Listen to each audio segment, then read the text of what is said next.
प्यारे बच्चों, आज हम लोग जो है अध्याय 3 दो चर वाले रैखिक समीकरण युग्म के बारे में अध्ययन करेंगे।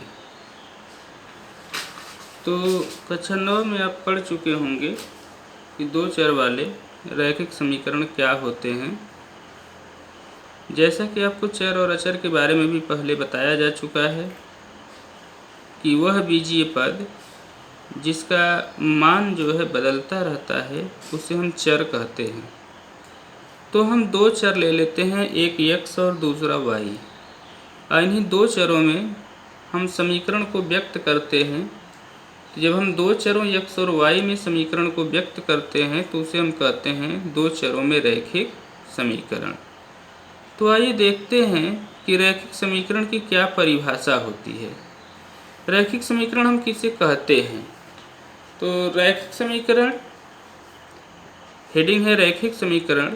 परिभाषा क्या है? वह समीकरण जिसे ax plus by plus c is equal to 0, वह समीकरण जिसे ax plus by plus c is equal to 0 के रूप में लिखा जा सकता है, जहाँ a, b और c वास्तविक संख्याएं हैं और a और b दोनों शून्य नहीं हैं।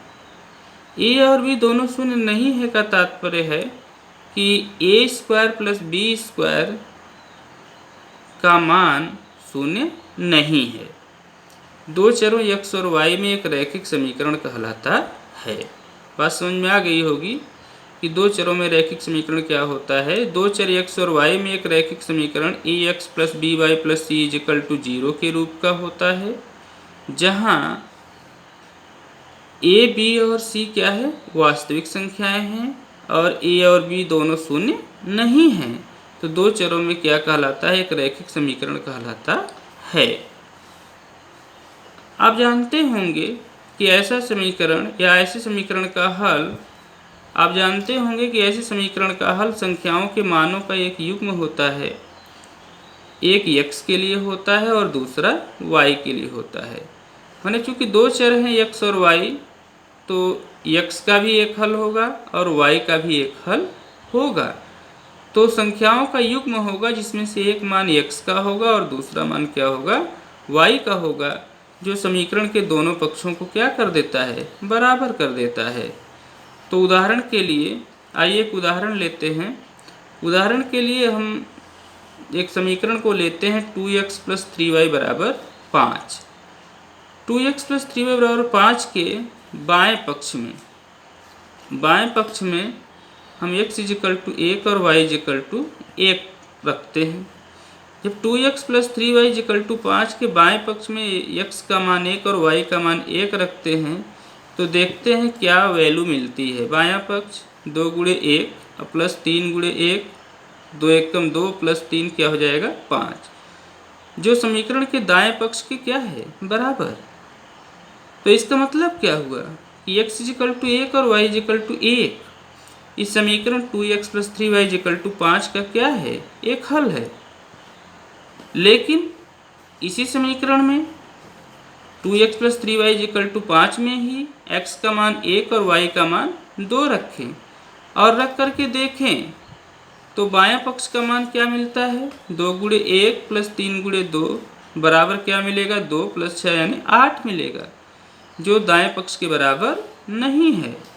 जब दाएं पक्ष के बराबर नहीं है, इसका मतलब क्या हुआ कि x इज इक्वल टू 1 और y इज इक्वल टू 2 इस समीकरण का हल नहीं होगा।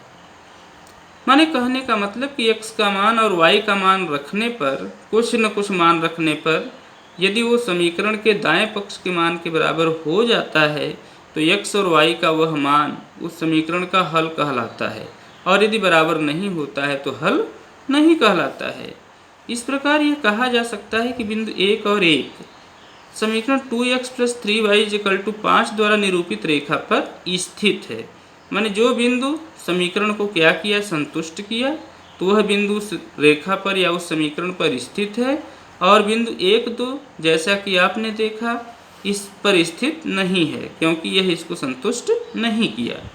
अतः ज्यामितीय अर्थों में यह कहा जा सकता है कि समीकरण का प्रत्येक हल उसको निरूपित करने वाली रेखा पर स्थित एक बिंदु होता है।